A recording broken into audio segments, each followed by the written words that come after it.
Morning. I am Oddoux, and I am an occupational therapist specialized in low vision, and Marc Angelier is a teacher with the visually impaired. For 12 years, we both worked with children aged 0 to 20 with visual impairment in Grenoble and surrounding areas. The children we work with go to nursery daycare service or attend their regular school near their homes, so we drive a lot. In order to make it easier, we work in close collaboration with our students' parents, relative day nursery staff, and teachers. We are not the only ones working in collaboration. In our service, you can find specialists of visual impairment such as eye doctors, optometrists, TVI, O&M, OT, and PT, etc. We serve 55 children, among whom half already read Braille or will read Braille.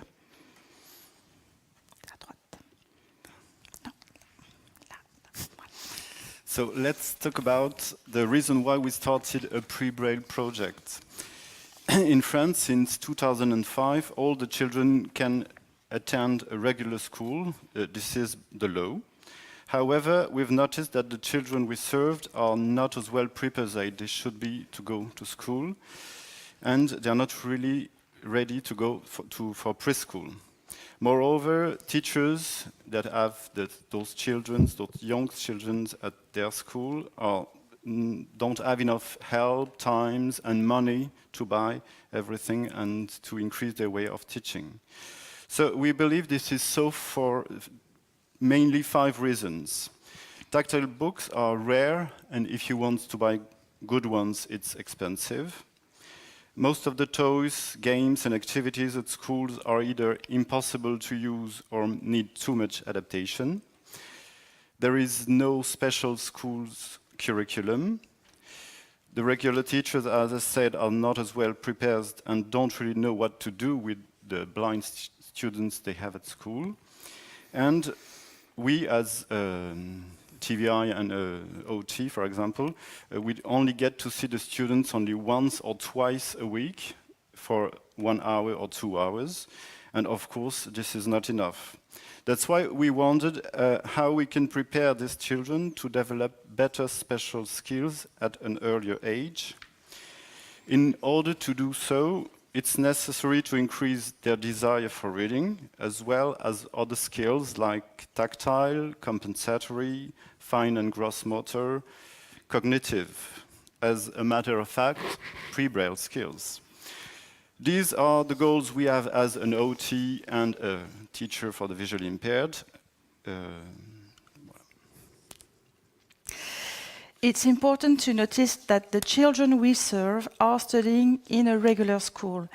And in France, students attend school as soon as they are 3 years old.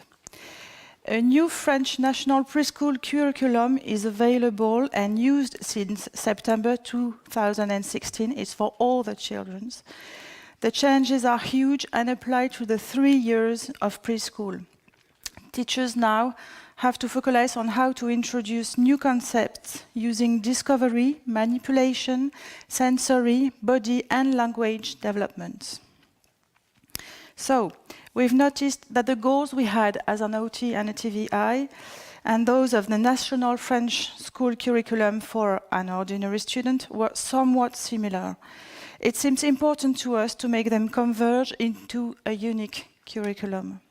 That's why we started to develop a 3-year project. It's supported by 3 foundations. The SNCF, it's the French National Railway Company, Armonti Mutuelle, it's an insurance company, and the Lions Club.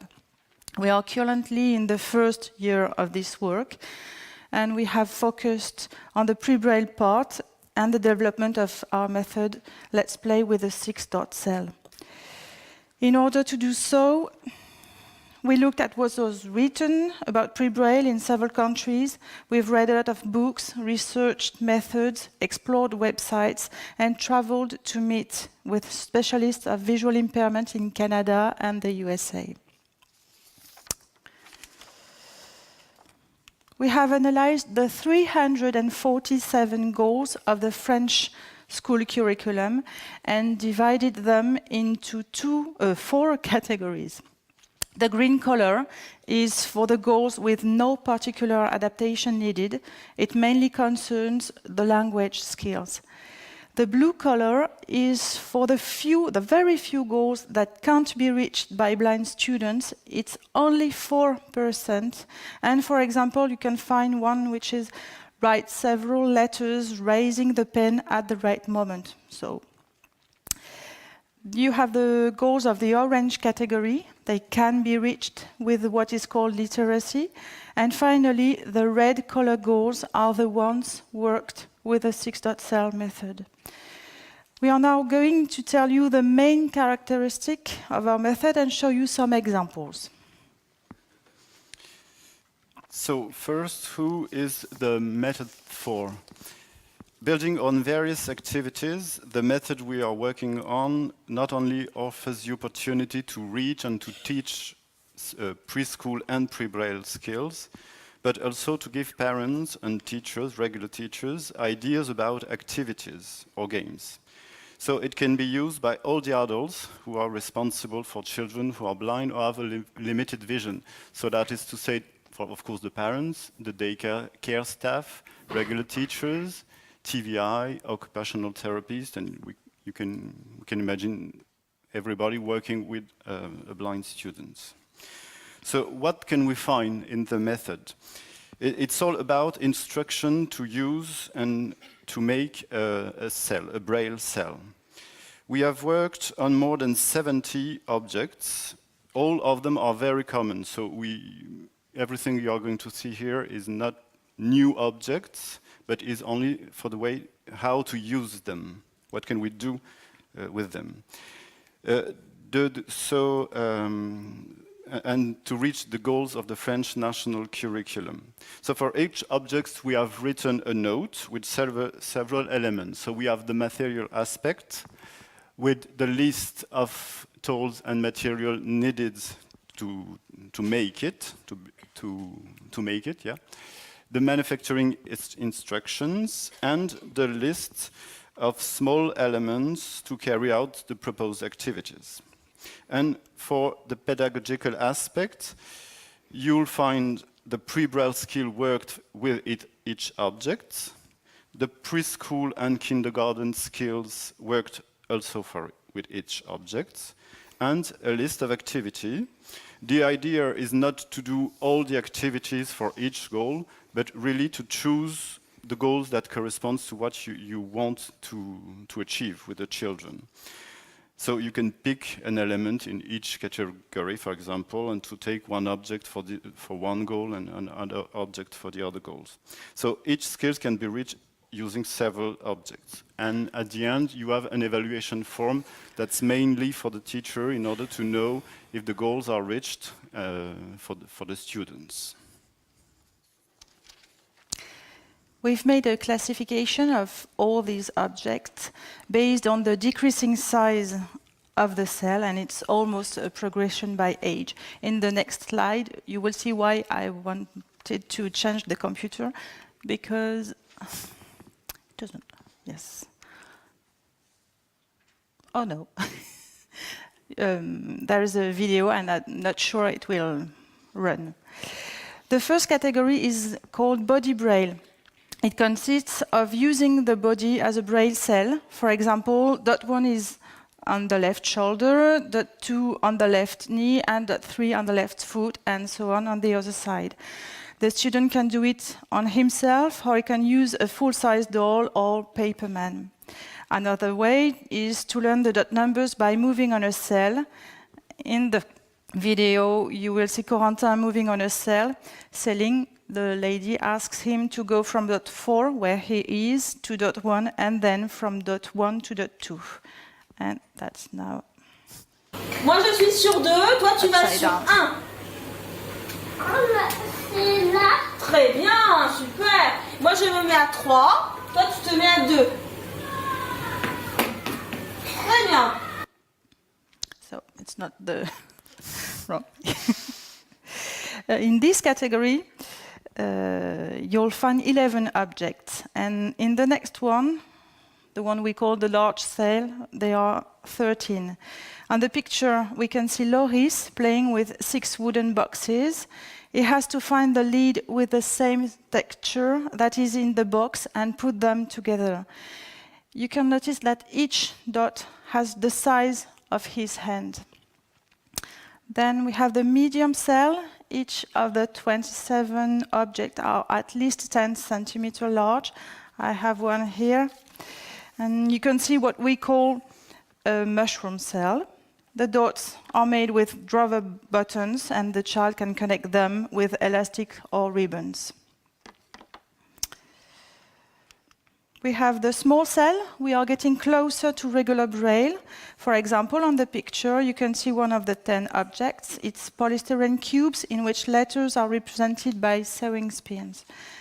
And finally, regular Braille. We have included regular Braille letters because for us, Pre-Braille means the acquisition in writing and reading of all the characters. And in this category, we have 10 objects. In this picture, there are sticks with a Braille letter on each of them. And for example, the student has to make pairs.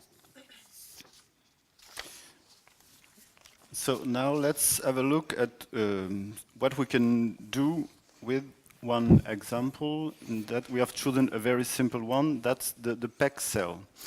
So for the material aspect, we have voluntarily chosen a very easy object to manufacture, which is usually found in every specialized schools, or very easy to make. So it's a rectangular wooden cell, and it's pierced with 6 holes arranged like Braille dots, and in which you can insert pegs, of course. So the cell comes in different sizes, and we can put them together in order, for example, to make a word. And that's the Braille bar. And for the pedagogical aspect, here are the adapted activities according to the French national preschool goals.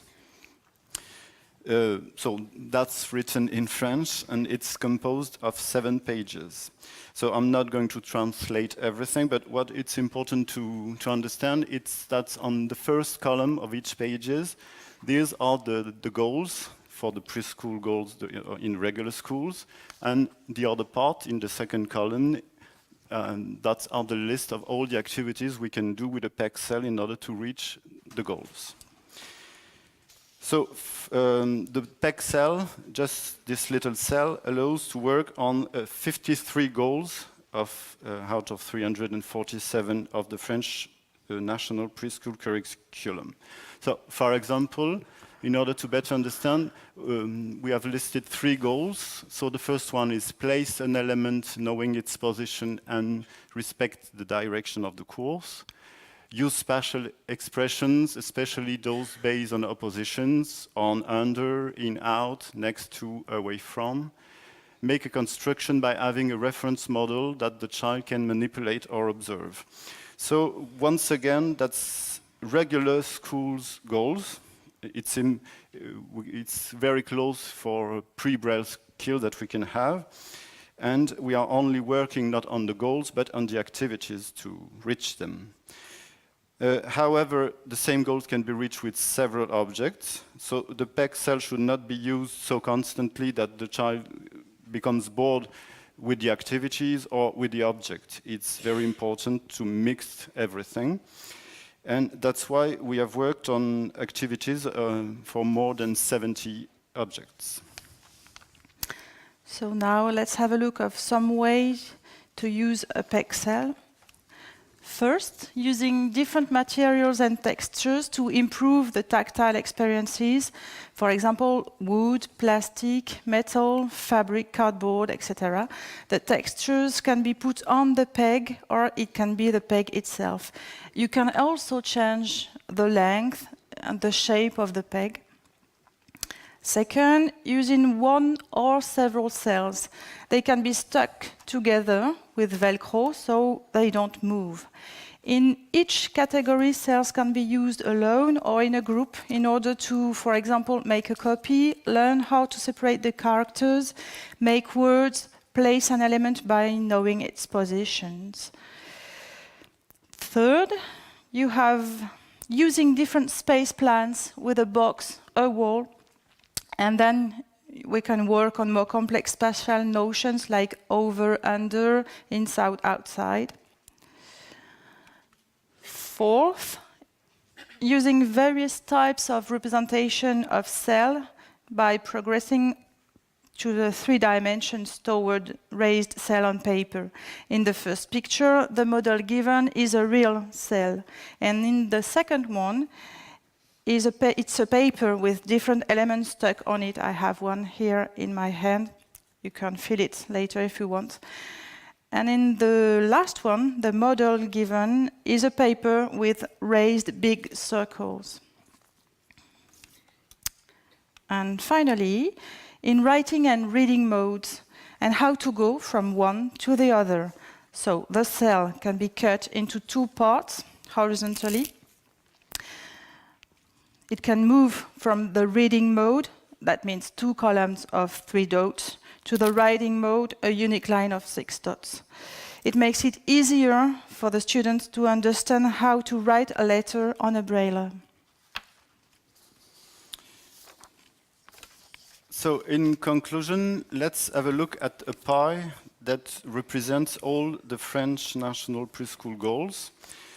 So the 6 dots method makes it possible to work 29% of all the goals. So that's the red part of the chart, of the pie, sorry. The other components, that's what we already said with literacy, access to books and so on, allows acquisition at 23%, so that's the orange part. The green part represents 43%, and that's mainly oral skills, so that do not require any particular adaptation.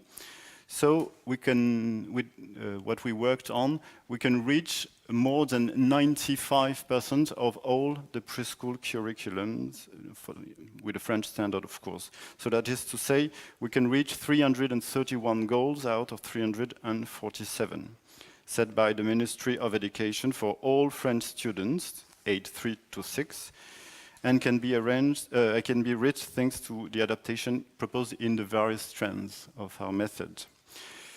We can also say that these activities proposed to children with visual impairment can also be offered to the other students in the classroom. So they can work alone, in pairs, in a group, or for the whole classes. They can all, for example, use the same object, the PEP-SRA, for example. This allows the teachers to increase the number of activities for the same purpose for all the students. Sighted children can reach skills using other sensory modes and not just the visual ones. So the children with visual impairment who is in the class is a full-time member of the class. So that means that inclusion is facilitated. In order to be successful with our method, we need the involvement. One E is missing in involvement, but we need the involvement not only of the child, of course, but also of all the adults who are part of the project, from the parents to the regular school teachers. The real problem is to find the right organization. As we said, we only see once or twice a week the children, so we have to find the answer, who makes what and when. So we try to answer, and one of answer we propose, that's the organization of free workshops. So the participants learn how to make and to use different objects of the method. So and they shared the impression with us in order to help us to increase what was wrong with our method. So once again, we would like to thank all the French people, Canadian and American people we have seen, and a special thanks to 3 persons that may be in the audience. That's Suzette Wright, Dawn Wilkinson from APH, and F. Bédard from Jacques Ouellet School in Canada. And if you have questions, or if you want information, or want to email us, our email address is readyforprebraille in one word @gmail.com. And we thank you for your attention.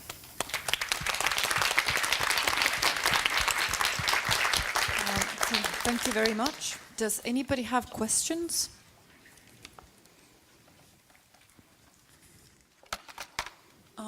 I actually have a question, if no one else does.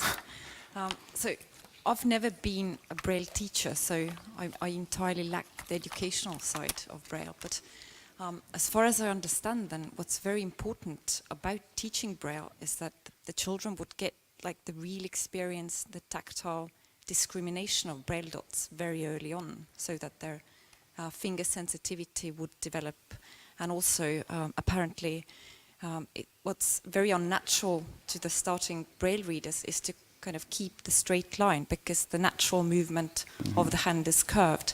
So how are these issues dealt with when you start teaching 3-year-olds? Today we have just presented these tools with a game with a cell, but we have a lot of other exercises. And you mean tracking, for example, how to track several lines and things like that. Oh, that's included. Yes. The orange But part. there's not enough time. Okay, thank you very much. We have chosen to present the red part. Just a way to play cell, with the cell. The answer to your question is on the orange part. Yeah. They begin to understand the notion of the line with the cell, what we call the Braille bar. So you put the pegs in real line, and then you follow the line, and you go from that to paper and track lines after. Then it's good. Then it's thank you very much.